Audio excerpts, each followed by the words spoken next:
derechos están más protegidos de lo que crees. Ven, te enseño cómo. ¿Alguna vez te has preguntado de dónde vienen todos nuestros derechos y cómo se asegura que se cumplan? En Colombia no solamente tenemos la Constitución política, también tenemos el bloque de constitucionalidad. ¿Pero qué es el bloque de constitucionalidad? Imagina la construcción de una casa, donde la Constitución política de 1991 es la base. Pero las casas necesitan columnas. Ahí entra el bloque de constitucionalidad.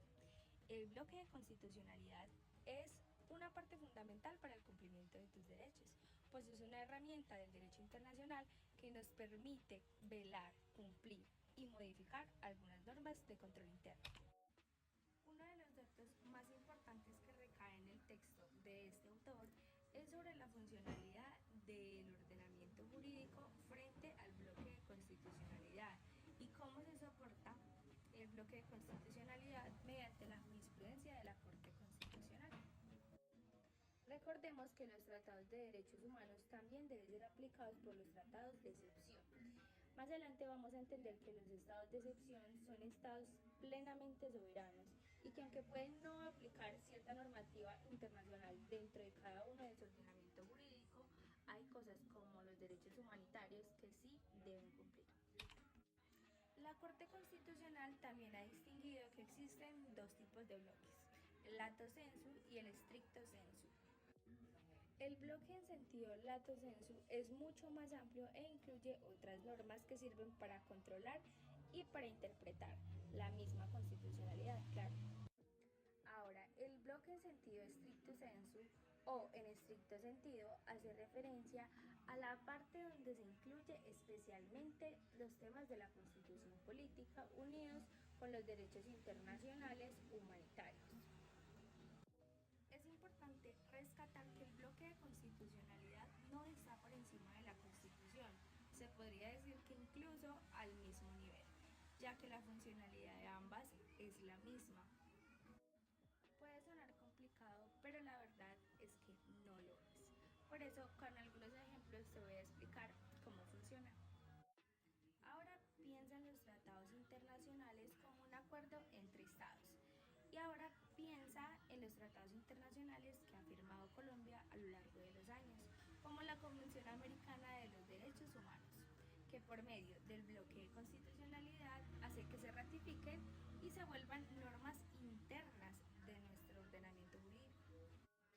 Y no solamente se ratifica por medio del bloque de constitucionalidad, sino que también se busca el cumplimiento de estos derechos y que sí se den a cabalidad. Entonces es importante entender que es el medio, pero también es un medio de control. ¿Y por qué es importante el bloque de constitucionalidad? Fácil, porque amplía la protección de tus derechos. Es decir, si en un tratado internacional Para su ratificación, recuerda que debe pasar por el bloque de constitucionalidad. después de haber pasado este proceso y se encuentra ratificado en Colombia, es como si hiciera parte de nuestro ordenamiento jurídico. Por ejemplo, imagina una norma internacional ambiental que puede ser aplicada por medio de la ratificación en Colombia. Va a fortalecer muchísimo más nuestro ordenamiento jurídico desde el área ambiental. Cada Estado miembro tiene su propia soberanía. Esto permite que cada Estado pueda tomar decisiones frente a su población, nación o territorio. Por eso son importantes las limitaciones o reglas dentro de la firma y ratificación de los tratados. A continuación vamos a ver algunas.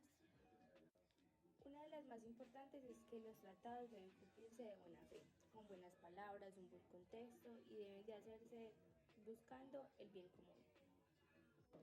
Para esto tenemos una clase de manual, la Convención de Viena de 1969.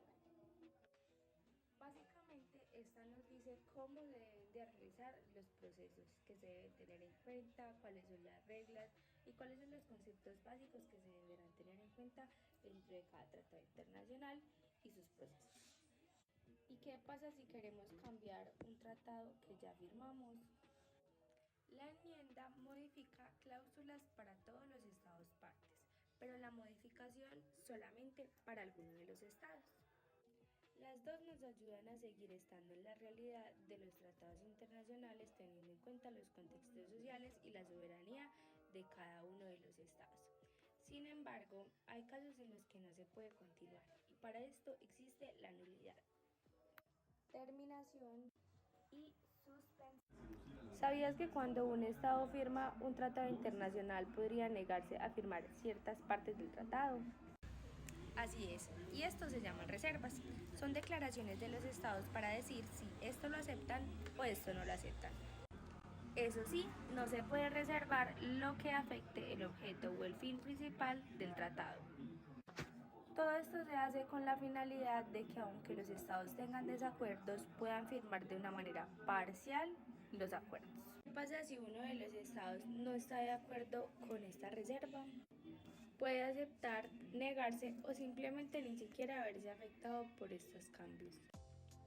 En el derecho internacional público se pueden distinguir dos tipos de normas, las autoejecutativas y las no autoejecutativas.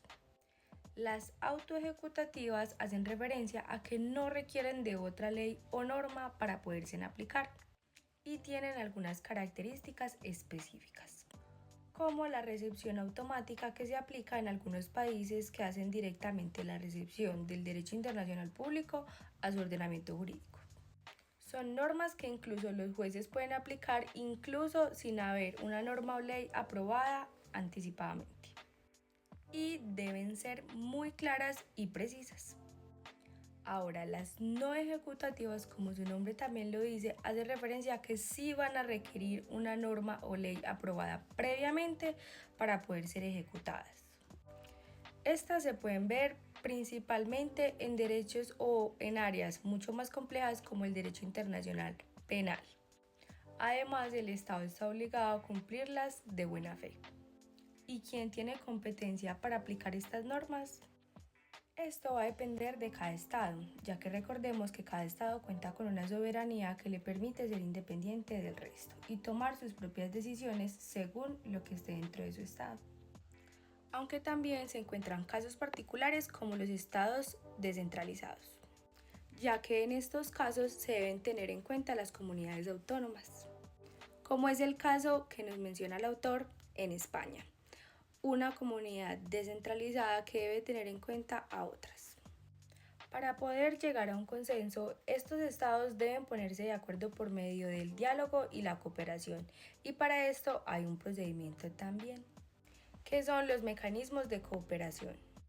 Como es el mecanismo implementado en 1994, el cual funciona especialmente para cooperar entre estas comunidades autónomas y los estados regulatorios. Incluso hay circunstancias en las que no se llega a una cooperación y para esto es importante recurrir nuevamente a este proceso y tener en cuenta los principios básicos del derecho internacional público. Según el Estatus de Autonomía y el Tribunal Constitucional permite que las comunidades autónomas puedan tener su propio ordenamiento jurídico. Para esto deben tener en cuenta el derecho internacional público e incluso lo pueden aplicar dentro de su ordenamiento jurídico dependiendo de la materia a la que tengan competencia.